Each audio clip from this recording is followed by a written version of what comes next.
So hello guys, what's up. I hope you are doing well.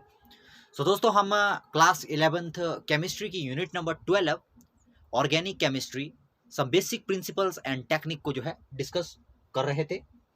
इसमें हम nomenclature को discuss कर चुके हैं। उसके बाद जो आइसोमर वाला टॉपिक हमारे पास आता था उसको भी हम डिस्कस कर चुके हैं। नाउ तीसरा जो हमारे पास टॉपिक आता है वो आता है electron displacement in covalent bonds. जो हमारे पास कोवेलेंट बॉन्ड्स है उनमें किस तरह से इलेक्ट्रॉन की डिस्प्लेसमेंट होती है, उसके लिए हमारे पास यहाँ पर तीन इफेक्ट आएंगे: inductive effect, mesomeric effect and resonance effect. उनको हम एक एक करके डिस्कस करेंगे। हालांकि इस वीडियो के अंदर हम जो इलेक्ट्रॉन डिस्प्लेसमेंट होती है कोवेलेंट बॉन्ड की, उसके फर्स्ट टाइप को ही डिस्कस करेंगे। तो जैसा कि मैंने आपको कहा कि इसके तीन टाइप हमारे पास आएंगे, उसमें से एक को हम यहाँ पर डिस्कस करेंगे जिसका नाम हमारे पास है इंडक्टिव इफेक्ट। इसका नाम हमारे पास आ जाएगा इंडक्टिव इफेक्ट, या इसको आई इफेक्ट भी हम कह देते हैं। देखेंगे इस वीडियो के अंदर कि इंडक्टिव इफेक्ट क्या है, कितने टाइप का होता है। चलिए स्टार्ट करते हैं। तो यहाँ पर पहले इसकी डेफिनेशन हम देख लेते हैं। पहले इसकी आप डेफिनेशन देख लो, उसके बाद मैं आपको इसको इजीली जो है इसको एक्सप्लेन करने की कोशिश करूंगा सिंपल से सिंपल लैंग्वेज में। तो यहाँ पर देखिए, पहले इसको आप डेफिनेशन देख लीजिए। इसकी पहले, the process of electron displacement along the chain of carbon atom due to the presence of a polar covalent bond is called inductive effect। ना अब देखिए यहाँ पर इंडक्टिव इफेक्ट हमारे पास क्या है। पहले तो मैं आपको ये बता दूं कि पहले आप इसका स्क्रीनशॉट ले ले ताकि आप जो है बाद में इसके नोट्स बना सके। What is inductive effect? Guys, अभी तक जो हमने डिस्कस किया, जितना भी हमने इस यूनिट के अंदर पढ़ा, जितना भी हमने अभी तक ऑर्गेनिक में पढ़ा, तो हमने हाइड्रोकार्बन्स के बारे में वहां पर पढ़ा है। हाइड्रोकार्बन मतलब जिसमें कार्बन और हाइड्रोजन जो है जिन कंपाउंड्स के अंदर होते हैं उनको हम क्या कहते हैं? हाइड्रोकार्बन्स कहते हैं। ठीक है, तो यहाँ पर मान लीजिए हमारे पास एक हाइड्रोकार्बन की चेन है। एक बार मैं फिर से यहाँ पर बता दूं हम क्या डिस्कस कर रहे हैं। हम ये डिस्कस कर रहे हैं कि जो इलेक्ट्रॉन का डिस्प्लेसमेंट होता है कोवेलेंट बॉन्ड में कैसे होता है। जो कोवेलेंट बॉन्ड्स हमारे पास होते हैं हाइड्रोकार्बन्स में, ठीक है, दूसरे कंपाउंड की बात नहीं कर रहे हैं यहाँ पर हम सिर्फ और सिर्फ हाइड्रोकार्बन की बात कर रहे हैं। हाइड्रोकार्बन मतलब जो कार्बन और हाइड्रोजन की हमारे पास चेन बनती है उसकी बात की जा रही है। ठीक है, उसके जो कोवेलेंट बॉन्ड होते हैं उसमें जो है इलेक्ट्रॉन की डिस्प्लेसमेंट कैसे होती है उसको हम यहाँ पर इस वीडियो के अंदर डिस्कस करेंगे। तो यहाँ पर देखिए, इससे पहले ये मैंने यहाँ पर आपको डेफिनेशन बताई। इस डेफिनेशन को समझने से पहले अब आपको यहाँ पर आना पड़ेगा। पहले इसको आप पहले समझ लो कि ये क्या चीज है। तो यहाँ पर देखिए, ये मान लीजिए यहाँ पर जो है मेरे पास हाइड्रोकार्बन की एक चेन है। ये मान लीजिए हाइड्रोकार्बन की एक चेन है। हालांकि सिर्फ यहाँ पर मैंने जो ये सिंगल सिंगल बॉन्ड बनाए हैं, ये सिर्फ और सिर्फ आपको जो है समझाने के लिए बताया है। जैसा कि आपको पता है कि कार्बन कितने बॉन्ड बनाता है, हमेशा कार्बन हमेशा जो है 4 बॉन्ड बनाता है, लेकिन यहाँ पर मैंने 4 को रिप्रेजेंट नहीं किया है। तो ये आप समझ जाइएगा कि ये सिर्फ रिप्रेजेंट करने के लिए बनाए गए हैं। ठीक है, तो आपने ऐसा नहीं समझना कि कार्बन जो है 4 बॉन्ड बनाता है। कार्बन 4 बॉन्ड बनाता है, लेकिन मैंने यहाँ पर उसको शो नहीं किया है। ठीक है, तो यहाँ पर देखिए, कार्बन कार्बन कार्बन कार्बन। ठीक है, यह अभी तक हमने क्या डिस्कस किया? अभी तक हमने सिर्फ हाइड्रोकार्बन्स को देखा है। ठीक है, अब मान लीजिए हाइड्रोकार्बन की जो चेन हमारे पास है उसके जो एक एंड है, या तो इसका राइट वाला एंड या इसका लेफ्ट वाला एंड, ठीक है, या तो इसका ऊपर वाला एंड या इसका नीचे वाला एंड, कहीं पर भी अगर ऐसा ग्रुप हमारे पास लग जाता है जो ना तो कार्बन है जो ना तो हाइड्रोजन है, ठीक है, तो उस केस में हमारे पास क्या होगा? उसको यहां पर समझना है, और वही जो है इंडक्टिव इफेक्ट है हमारा, है ना। तो यहां पर हम देखते हैं, देखो ये हमारे पास हाइड्रोकार्बन की चेन हो गई। अब मान लीजिए इस हाइड्रोकार्बन की चेन के साथ हमारे पास एक इलेक्ट्रॉन विड्रॉइंग ग्रुप लग गया, इलेक्ट्रॉन अट्रैक्टिंग ग्रुप लग गया। ठीक है, कोई ऐसा ग्रुप यहां पर लग गया हाइड्रोकार्बन की चेन के पास जिसकी इलेक्ट्रोनेगेटिविटी बहुत ज्यादा है। अब देखिए गाइस, आपको जो है इन छोटी छोटी टर्म्स का पता होना चाहिए। जितनी भी यहां पर छोटी छोटी टर्म्स का यूज किया जा रहा है, जब तक आपको वो क्लियर नहीं होगी आपकी ऑर्गेनिक जो है स्ट्रांग नहीं हो सकती है। ठीक है, तो यहां पर देखो, इलेक्ट्रोनेगेटिविटी मींस व्हाट? इलेक्ट्रोनेगेटिविटी क्या होती है? इलेक्ट्रोनेगेटिविटी मींस इलेक्ट्रॉन को अट्रैक्ट करें, इलेक्ट्रॉन्स को खींचने की कितनी पावर है उसको हम कहते हैं इलेक्ट्रोनेगेटिविटी। तो आपको पता है कि क्लोरीन की इलेक्ट्रोनेगेटिविटी कैसी होती है? बहुत ही ज्यादा होती है। ठीक है, हालांकि ये इसका एक केस है, वैसे आप यहां से इसको समझ जाओगे। यहां पर अभी देख लो इसको। ठीक है, ये हमारे पास हाइड्रोकार्बन की चेन, यहां पर एक ऐसा ग्रुप लग गया जिसकी इलेक्ट्रोनेगेटिविटी बहुत ज्यादा, कम भी हो सकती है, उसको हम आगे डिस्कस करेंगे। ठीक है, तो यहां पर देख लो, पहले हाइड्रोकार्बन की एक चेन, यहां पर हमारे पास इलेक्ट्रॉन विड्रॉइंग ग्रुप लग गया, इलेक्ट्रॉन अट्रैक्टिंग ग्रुप लग गया। ठीक है, तो इस केस में क्या हो जाएगा? अब जब तक थी हाइड्रोकार्बन की चेन, तब तक सब कुछ ठीक चल रहा था। अगर इसको हम यहाँ से निकाल दें, इसको अगर यहाँ से हटा दें, तब तक तो यहाँ पर ठीक चल रहा था, कोई इलेक्ट्रॉन की डिस्प्लेसमेंट नहीं हो रही थी। लेकिन जैसे ही यहाँ पर जो है कोई इलेक्ट्रॉन विड्रॉइंग ग्रुप यहाँ पर लग गया या इलेक्ट्रॉन रिलीजिंग ग्रुप यहाँ पर लग गया, रिलीजिंग वाला हम बाद में थोड़ी देर बाद डिस्कस करेंगे, अभी बस आप ये मान के चलो कि अगर वहां पर जो है इलेक्ट्रॉन विड्रॉइंग ग्रुप अगर लग गया, इलेक्ट्रॉन को खींचने वाला अगर ग्रुप लग गया, तो इस केस में क्या होगा? अब यहाँ पर देखो फाइट होगी। फाइट किस किस के बीच में होगी? यहाँ पर देखो, यहाँ पर कार्बन है, यहाँ पर क्लोरीन है, ठीक है। अब आपको पता है कि जो क्लोरीन है उसकी इलेक्ट्रोनेगेटिविटी बहुत ज्यादा है as compare to carbon. Carbon की इलेक्ट्रोनेगेटिविटी कुछ भी नहीं है क्लोरीन के सामने। इलेक्ट्रोनेगेटिविटी मींस इलेक्ट्रॉन को खींचने की पावर, ठीक है। अब यहाँ पर देखिए, जो कार्बन और क्लोरीन है, कार्बन और क्लोरीन के बीच में क्या है? यहाँ पर हमारे पास कोवेलेंट बॉन्ड बना हुआ है। अब कोवेलेंट बॉन्ड क्या होता है? कोवेलेंट बॉन्ड क्या होता है? कोवेलेंट बॉन्ड मतलब एक ऐसा बॉन्ड जिसमें जो बॉन्ड बनता है उसमें इलेक्ट्रॉन की शेयरिंग दोनों पार्टिसिपेटिंग एटम्स की होती है, ठीक है। उसको हम क्या कहते हैं? कोवेलेंट बॉन्ड, है ना। अब आपको पता है कि जो एक सिंगल बॉन्ड होता है वो कितने इलेक्ट्रॉन से मिलकर बनता है? वो 2 इलेक्ट्रॉन के मिलने से बनता है। तो यहाँ पर जो कार्बन और क्लोरीन के बीच में बॉन्ड है उसके बीच में 2 इलेक्ट्रॉन है, उसके बीच में 2 इलेक्ट्रॉन है, एक क्लोरीन का है, एक कार्बन का है, ठीक है। लेकिन फिर भी हालांकि ये बॉन्ड कोवेलेंट बॉन्ड है, हालांकि ये बॉन्ड कैसा है? कोवेलेंट बॉन्ड है हमारे पास, ठीक है। यहाँ पर देखो हमने पार्शियली नेगेटिव लिखा है, यहाँ पर पार्शियली पॉजिटिव लिखा है। पार्शियली नेगेटिव का मतलब पूरी तरह से नेगेटिव नहीं है, पार्शियली मतलब थोड़ा थोड़ा नेगेटिव है। यहाँ पर पार्शियल पॉजिटिव, इसका मतलब क्या है? इसका मतलब क्या है पार्शियल पॉजिटिव? यहाँ पर देखिए, इसका मतलब ये पार्शियली पॉजिटिव है, पूरी तरह से पॉजिटिव नहीं है, पार्शियली पॉजिटिव है। क्योंकि ये बॉन्ड कैसा है हमारे पास? ये हमारे पास कोवेलेंट बॉन्ड है, आयनिक बॉन्ड नहीं है। अगर कंप्लीटली यहाँ पर आ जाएगा तब तो ये आयनिक बॉन्ड हो गया। हमने कोवेलेंट बॉन्ड के अंदर देखने की डिस्प्लेसमेंट कैसे होती है। तो यहाँ पर देखिए, अब क्या होगा? कार्बन और क्लोरीन की अगर हम बात करें तो क्लोरीन की इलेक्ट्रोनेगेटिविटी यहाँ पर बहुत ज्यादा है एज कंपेयर टू कार्बन। तो इसलिए क्या होगा? क्लोरीन के पास ज्यादा पावर है इलेक्ट्रॉन को अट्रैक्ट करने की। तो क्लोरीन क्या करेगा? क्लोरीन जो है, ये जो 2 इलेक्ट्रॉन इनके बीच में लगे हुए हैं, इनको अपनी तरफ खींचने की कोशिश करेगा, ठीक है। अपनी तरफ खींचने की कोशिश करेगा तो क्या होगा भाई? अपनी तरफ खींचने की कोशिश करेगा तो इसके पास इलेक्ट्रॉन की ज्यादा हो जाएंगे, इसके पास इलेक्ट्रॉन। और अगर इलेक्ट्रॉन ज्यादा हो गए तो क्या आ जाता है? नेगेटिव चार्ज आ जाता है, ठीक है। लेकिन फिर से मैं आपको कह रहा हूं, ये कंप्लीटली यहाँ के इलेक्ट्रॉन को अपने पास नहीं खींचता, ठीक है। ये सिर्फ इसको डरा रहा है। क्लोरीन क्या कर रहा है? इस कार्बन को सिर्फ डरा रहा है, ठीक है। यहाँ पर देखो पार्शियली नेगेटिव, पूरा नहीं खींचा है, सिर्फ थोड़ा सा अपनी तरफ को झुकाव कर दिया है इलेक्ट्रॉन का। वहीं अगर यहाँ पर देखें, क्योंकि इस बॉन्ड के इलेक्ट्रॉन आगे की ओर खिसक गए हैं, तो यहाँ पर क्या होगा? यहाँ पर जो है हमारे पास जो पार्शियली पॉजिटिव था, यहाँ पर देखो पार्शियली पॉजिटिव आ गया, क्योंकि इसके ऊपर क्या है? यहाँ पर पॉजिटिव चार्ज आ गया है ना, पार्शियली पॉजिटिव चार्ज आ गया है। अब क्या होगा? देखो यहाँ पर कार्बन और क्लोरीन, अब इनकी अगर बात करें, क्लोरीन क्लोरीन क्लोरीन क्लोरीन, अब ये तो सारे के सारे तो भाई भाई है ये, ठीक है। इनकी इलेक्ट्रोनेगेटिविटी भी सेम है। तो अब क्या होगा? जैसे ही इस क्लोरीन और कार्बन के बीच के जो बॉन्ड था उसके इलेक्ट्रॉन जब क्लोरीन की ओर शिफ्ट होंगे, क्योंकि क्लोरीन की इलेक्ट्रोनेगेटिविटी ज्यादा थी, तो यहाँ पर क्या आ गया? पार्शियली पॉजिटिव चार्ज, ठीक है। तो अब क्या कर देता है? क्लोरीन यहाँ पर जो है विद्रोह कर देता है ना। क्लोरीन को यहाँ पर शिकायत हो जाती है, किससे? अपने इन भाइयों के साथ, क्लोरीन के साथ। ये इनसे कहता है कि अरे यार, मैं भी कार्बन हूँ, मैं भी कार्बन हूँ, तो तुम लोग जो है न्यूट्रल है, मेरे ऊपर पार्शियली पॉजिटिव चार्ज है, मुझे भी तो न्यूट्रल करो, थोड़े थोड़े इलेक्ट्रॉन जो है मेरी तरफ शेयरिंग करो इलेक्ट्रॉन्स की, ठीक है। तो अब यहाँ पर देखो क्या हो गया, अब बात सिर्फ इन दोनों के बीच की नहीं रही, ठीक है। अब बात सिर्फ यहाँ पर इन दोनों के बीच की नहीं रही, ठीक है। अब क्या होगा? यहाँ पर जो पार्शियली पॉजिटिव चार्ज था उसको न्यूट्रल करने के लिए यहाँ के जो इलेक्ट्रॉन्स थे वो इसकी तरफ को डिस्प्लेस होंगे, इस वाले कार्बन की तरफ को, ठीक है। इस वाले कार्बन की तरफ को वो डिस्प्लेस होंगे, ठीक है। अब क्या हो जाएगा? यहाँ पर थोड़ा सा न्यूट्रल हो जाएगा, पूरी तरह से न्यूट्रल नहीं हुआ। यहाँ पर देखो पार्शियल पॉजिटिव ही है अभी, ठीक है। अब यहाँ पर भी क्या होगा? यहाँ पर भी पार्शियल पॉजिटिव चार्ज आ जाएगा, ठीक है। यहाँ पर भी क्या आ जाएगा? पार्शियली पॉजिटिव चार्ज आएगा, क्योंकि यहाँ पर जब पार्शियली पॉजिटिव चार्ज आया तो इसके इलेक्ट्रॉन जो है आगे की ओर खिसक गए उस पार्शियली पॉजिटिव चार्ज को न्यूट्रल करने के लिए, ठीक है। वैसा ही अब यहाँ पर होगा। अब इसके ऊपर भी पार्शियली पॉजिटिव चार्ज आ गया, इसके ऊपर भी पार्शियल पॉजिटिव चार्ज आएगा, तो ये इसको कहेगा कि यार मुझे थोड़ा न्यूट्रल कर दो, मेरे ऊपर पॉजिटिव चार्ज आ गया है, ठीक है। तो ये क्या करता है? यहाँ के इलेक्ट्रॉन थोड़े इसकी ओर शिफ्ट हो जाएंगे, यहाँ पर भी पार्शियली पॉजिटिव चार्ज आ गया, ठीक है। उसी तरह से अगर हम और पीछे जाएं तो मतलब जो पूरी की पूरी चेन है उसके ऊपर जो है हमारे पास पार्शियली पॉजिटिव चार्ज आ जाता है।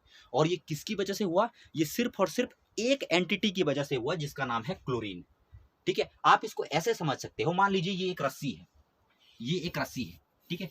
इसको आप एक रोप मान लो। यहाँ पर क्लोरीन है, यहाँ पर सारे के सारे कार्बन है, यहाँ पर सारे के सारे कार्बन है। अब इसको ऐसे समझो, ठीक है।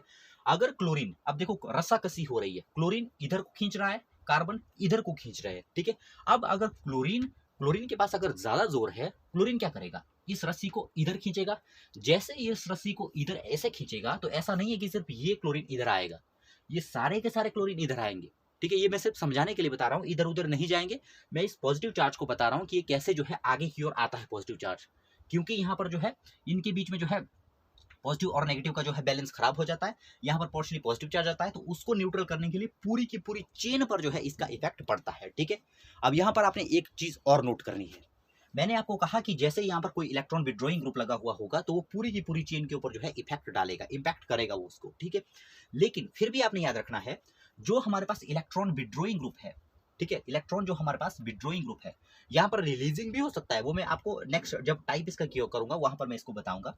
यहाँ पर देखिए, सिर्फ एक इसकी वजह से, एक ग्रुप की वजह से या एक एंटिटी की वजह से यहाँ पर जो है पूरी की पूरी चेन पर इसका इंपैक्ट पड़ रहा है। ठीक है, अब यहां तक ये तो हो गया इसका एक किस्सा। ठीक है, अभी तक जितना भी मैंने आपको कहा, यहां तक मैं आपको ये बता रहा हूं कि अगर एक हाइड्रोकार्बन की चेन के साथ, अगर एक हाइड्रोकार्बन की चेन के साथ, ये देखिए, अगर एक हाइड्रोकार्बन की चेन के साथ यहां पर अगर हमारे पास इलेक्ट्रॉन विड्रॉइंग ग्रुप लगा हुआ है, ठीक है, अब ध्यान से सुनना है आपने, अभी तक मैं कह रहा था कि इलेक्ट्रॉन विड्रॉइंग ग्रुप लगा होगा।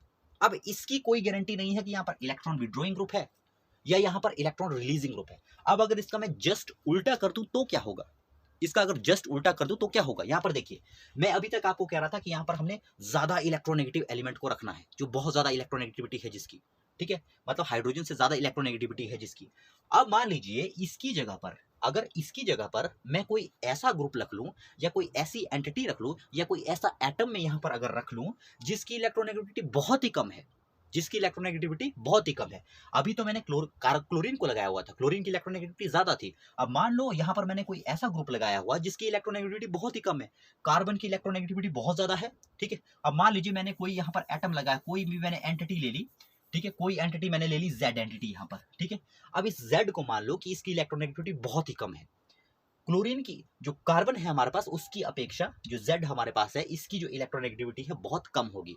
तो इस केस में क्या होगा, इस केस में जस्ट उल्टा हो जाएगा, बिल्कुल उलट जाएगा। जितना भी मैंने आपको अभी बताया वो सारा का सारा उल्टा हो जाएगा। यहां पर देखो, इस केस में क्या होगा, इस केस में अगर देखा जाए जेड और सी में से, इनमें से ज्यादा इलेक्ट्रोनेगेटिविटी किसकी है, जेड मीन्स, अब यहां पर ये इलेक्ट्रॉन, इलेक्ट्रॉन अट्रैक्टिंग ग्रुप नहीं है, ये इलेक्ट्रॉन डोनेटिंग ग्रुप है। ठीक है, यहां पर देखो इलेक्ट्रॉन डोनेटिंग ग्रुप है, मतलब कम इलेक्ट्रोनेगेटिविटी वाला ग्रुप है। कम इलेक्ट्रोनेगेटिविटी वाला ग्रुप मतलब इसके पास कम पावर है इलेक्ट्रॉन को खींचने की एज कंपेयर टू हाइड्रोजन। यहां पर देखो कार्बन, जेड। अब इस केस में क्या हो जाएगा, जस्ट अपोजिट। पहले इलेक्ट्रॉन इधर जा रहे थे, अब इलेक्ट्रॉन इधर जाएंगे। ठीक है, इस ओर जाएंगे, इस ओर जाएंगे, ठीक है, इस ओर जाएंगे, बिल्कुल जस्ट उल्टा हो जाएगा, बिल्कुल जस्ट उल्टा हो जाएगा। अब फिर से देखिए, अब फिर से क्या होगा, सबसे ज्यादा जो पार्शियली पॉजिटिव, अगर इस तरह इस ओर अगर इलेक्ट्रॉन शिफ्ट हो गए तो यहाँ पर क्या हो जाएगा, जस्ट उल्टा, उल्टा हो जाएगा। मतलब यहाँ पर पार्शियली नेगेटिव, यहाँ पर भी पार्शियली नेगेटिव, यहाँ पर भी पार्शियली नेगेटिव और यहाँ पर भी पार्शियली नेगेटिव। ठीक है, एक बात आपको और ध्यान रखनी है, जब इलेक्ट्रॉन की शिफ्टिंग इस ओर हो रही है, ठीक है, तो सबसे ज्यादा इंपैक्ट भी यही होगा। मतलब नेगेटिव चार्ज सबसे ज्यादा किसके ऊपर आएगा, जो यहाँ पर जब फर्स्ट नंबर पर लगा है इसके ऊपर ही जो नेगेटिव चार्ज है वो सबसे ज्यादा होगा, उससे कम यहां पर होगा, उससे कम यहां पर होगा और सबसे कम लास्ट में होगा हमारे पास। ठीक है, पहले वाले में भी बिल्कुल जस्ट ऐसा ही था, जब यहां पर पार्शियली पॉजिटिव आ रहा था तब भी यहां पर पार्शियली पॉजिटिव सबसे ज्यादा। आपने ये याद रखना है कि जिसके साथ भी ये ग्रुप जुड़ा हुआ होगा वो सबसे ज्यादा इंपैक्ट यहाँ पर होगा। ठीक है, तो अब आप जो है इस डेफिनेशन को जो है इजीली जो है समझ सकते हो। क्या बोल रही है ये definition, the process of electron displacement. अब यहाँ पर देखो क्या हो रहा है, इलेक्ट्रॉन डिस्प्लेसमेंट हो रही है। किसमें हो रही है, कोवेलेंट बॉन्ड में हो रही है। कार्बन कार्बन के बीच में बॉन्ड कैसे है, कोवेलेंट बॉन्ड है। ये भी अगर देखा जाए तो ये भी कोवेलेंट बॉन्ड है। ठीक है, तो यहाँ पर देखो क्या है, the process of electron displacement, मतलब जो इलेक्ट्रॉन की डिस्प्लेसमेंट हो रही है अलोंग द चेन, मतलब इस चेन के अंदर। ठीक है, chain of carbon atoms due to the presence of, किसकी वजह से हो रही है, ये जितनी भी डिस्प्लेसमेंट हो रही है किसकी वजह से हो रही है, polar covalent, due to the presence of polar covalent bond is called inductive effect. क्योंकि यहां पर जो है पोलर कोवेलेंट बॉन्ड यहां पर हमारे पास है, यहां पर हमारे पास पोलर कोवेलेंट बॉन्ड है, उसकी वजह से जो है हमारे पास, उसकी वजह से हमारे पास ये जो है इलेक्ट्रॉन की डिस्प्लेसमेंट हो रही है। आप अगर चाहो तो इस डेफिनेशन को ऐसे भी लिख सकते हो, the process of electron displacement along the chain of carbon atoms due to the presence of an electron withdrawing और electron releasing group, electron releasing group at the end of chain, है ना। अब इसकी जगह यहां पर दिखा है, देखो पोलर कोवेलेंट बॉन्ड, यहां पर क्या बोल रहा है, ये इस डेफिनेशन के आधार पर ये बोल रहा है कि इसके अंदर जो डिस्प्लेसमेंट हो रही है इलेक्ट्रॉन की, वो पोलर कोवेलेंट बॉन्ड की वजह से हो रही है। पोलर कोवेलेंट बॉन्ड का मतलब क्या, पोलर कोवेलेंट बॉन्ड का मतलब ये है कि जो बॉन्ड है वो तो कोवेलेंट है, मतलब पार्टिसिपेशन दोनों ने किया है बॉन्ड को फॉर्म करने के लिए, लेकिन ये पोलर है। पोलर का मतलब यहाँ पर इलेक्ट्रोनेगेटिविटी का डिफरेंस है, ठीक है। अब अगर कार्बन कार्बन के बीच के अगर बॉन्ड को देखा जाए तो ये पोलर नहीं है, क्योंकि यहाँ पर दोनों की इलेक्ट्रोनेगेटिविटी अगर देखी जाए तो सेम है। लेकिन ये C और Z को अगर देखा जाए, या C या X मतलब हेलोजन, अगर C या X या C या Z के बॉन्ड को यहाँ पर अगर हम देखा जाए तो ये पोलर कोवेलेंट बॉन्ड है हमारे पास, मतलब कार्बन और जो Z है उसकी इलेक्ट्रोनेगेटिविटी में डिफरेंस है, ठीक है। तो इसको हम क्या कहते हैं, इंडक्टिव इफेक्ट या आई इफेक्ट, ठीक है। अब यहाँ पर देखो इंडक्टिव इफेक्ट आपको पता लग गया, इलेक्ट्रॉन की displacement due to the presence of an electron withdrawing और इलेक्ट्रॉन रिलीजिंग ग्रुप, ठीक है। अगर वो कहाँ प्रेजेंट होता है, चेन के एंड में जो है प्रेजेंट होता है। अब हमारे पास जो इंडक्टिव इफेक्ट आता है वो दो टाइप का आता है। ये दो टाइप का कैसे होगा वो मैं आपको बता चुका हूं, बस यहाँ पर आप नोट कर लीजिए इसको, ठीक है। जितना यहाँ पर मैंने बताया वही इसके अंदर है यहाँ पर। अब देखो इंडक्टिव इफेक्ट दो टाइप का होता है। अब इंडक्टिव इफेक्ट तो आपको पता लग गया कि इलेक्ट्रॉन की डिस्प्लेसमेंट हो गई। अब डिपेंड करता है कि किधर की ओर होगी, वो जो ग्रुप लगा हुआ है उसकी ओर होगी, या जो चेन है उसकी ओर होगी इलेक्ट्रॉन की डिस्प्लेसमेंट, ठीक है। तो उसी को रिप्रेजेंट करता है ये माइनस आई इफेक्ट और प्लस आई इफेक्ट। अब देखिए यहाँ पर माइनस आई इफेक्ट हम किसको कहते हैं, अब देखिए यहाँ पर minus I effect, minus I effect कौन सा है, atom or group of atoms having electron attracting capacity more than hydrogen are referred to as minus I effect, ठीक है। यहां पर देखिए इस तरह से, यहां पर देखिए इस तरह से आप ये मान लीजिए यहां पर चेन है। अगर हमारे पास ऐसा केस है जिसमें हमारे पास जो हाइड्रोकार्बन की चेन है, मतलब कार्बन और हाइड्रोजन की अगर जो हमारे पास चेन है, अगर उसके लास्ट में हमारे पास इलेक्ट्रॉन अट्रैक्टिंग ग्रुप लगा हुआ है, मान लीजिए क्लोरीन लगा हुआ है यहाँ पर, ठीक है। तो ऐसे इफेक्ट को हम क्या कहते हैं, इस इफेक्ट को हम क्या कहेंगे, इस इफेक्ट को हम कहेंगे minus I effect. Minus I effect इसको क्यों कहेंगे, इसको इसलिए कहेंगे क्योंकि यहाँ पर देखो जब इलेक्ट्रॉन मूव कर रहे हैं तो क्लोरीन के ऊपर यहाँ पर पार्शियली नेगेटिव आ रहा है, ठीक है, मतलब इलेक्ट्रॉन का एक्सेस हो रहा है यहाँ पर, ठीक है। तो इसीलिए इसको हम क्या कहते हैं, माइनस आई इफेक्ट, ठीक है। तो यहाँ पर देखिए एटम और group of atoms having electron attracting capacity more than hydrogen are referred to as minus I effect. मतलब जो हाइड्रोजन होता है उससे ज्यादा इलेक्ट्रॉन को अट्रैक्ट करने की इनके पास पावर होती है। अब देखिए कौन कौन से ऐसे ग्रुप है जिनके पास जो ये माइनस आई इफेक्ट को शो करते हैं। अब देखिए कौन कौन से ग्रुप है। अब देखो जैसे मैंने लिखा है ना क्लोरीन, यहाँ पर क्लोरीन, ऐसा जरूरी थोड़ी है कि क्लोरीन ही होगा, क्लोरीन की जगह कोई और भी ग्रुप हो सकता है, ठीक है। अब कौन कौन से ऐसे ग्रुप है जो अगर यहाँ पर लगे होंगे हाइड्रोकार्बन की चेन के साथ वो माइनस आई इफेक्ट को शो करेंगे। तो यहाँ पर आपको दिए हुए वो यहाँ पर देख लो, NO2 ग्रुप यहाँ पर दिया हुआ है, CN यहाँ पर दिया हुआ है, COOH, chlorine, bromine, iodine, OH, OCH3, C6, H5 and hydrogen. Last में हमारे पास हाइड्रोजन दिया हुआ है क्योंकि ये जो है काफी कम शो करेगा, ठीक है। तो इसको हम कहेंगे minus I effect. So I hope कि आपको इसको पता लग गया होगा, ठीक है। जो मैंने पहले आपको बताया था सिर्फ वही है, ये आपको इस सीक्वेंस को याद रखना है। कई बार जो है MCQ के अंदर पेपर में आपको जो है इनको पूछ लिया जाता है ये सीक्वेंस भी, ठीक है, कि इनका जो है ऑर्डर कैसा रहेगा, सीक्वेंस कैसा बनेगा। तो ये माइनस आई इफेक्ट हमारे पास हो गया ना। हम डिस्कस करते हैं अब प्लस आई इफेक्ट को। अब ये प्लस आई इफेक्ट क्या है, अब यहाँ पर देखो इसका जस्ट उल्टा कर देना है। अब यहाँ पर क्लोरीन, यहाँ पर मैंने क्लोरीन को लगाया था, अब यहाँ पर मैंने क्या करना है, इलेक्ट्रॉन विड्रॉइंग, इलेक्ट्रॉन रिलीजिंग कोई ग्रुप लगा देना है, ठीक है। इलेक्ट्रॉन रिलीजिंग ग्रुप आप कोई भी लगा सकते हैं, इनमें से कोई भी लगा सकते हैं। आप जो नीचे लिखे देखो इनमें से कोई भी लगा सकते हो। मान लीजिए मैंने Z लिख लिया, ठीक है, शॉर्टकट के लिए।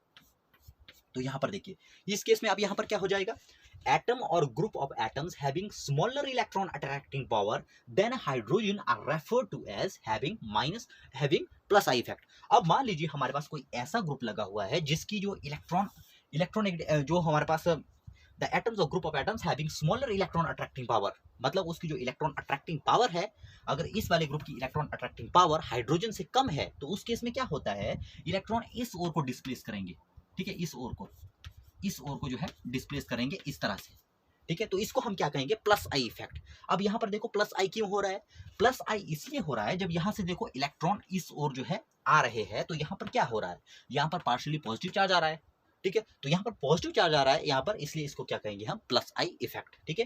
तो यहाँ पर देखो एटम और group of atoms having smaller electron attracting power than hydrogen are referred to as having plus I effect. तो यहाँ पर देखो सबसे ज्यादा कौन शो करेगा, सबसे ज्यादा कौन शो करेगा प्लस आई इफेक्ट। यहाँ पर देखिए ये हमारे पास टर्शरी हाइड्रोकार्बन है, ये हमारे पास सेकेंडरी हाइड्रोकार्बन है, ये हमारे पास प्राइमरी हाइड्रोकार्बन है, और ये सिंपल हमारे पास जो है मिथाइल ग्रुप दिया हुआ है।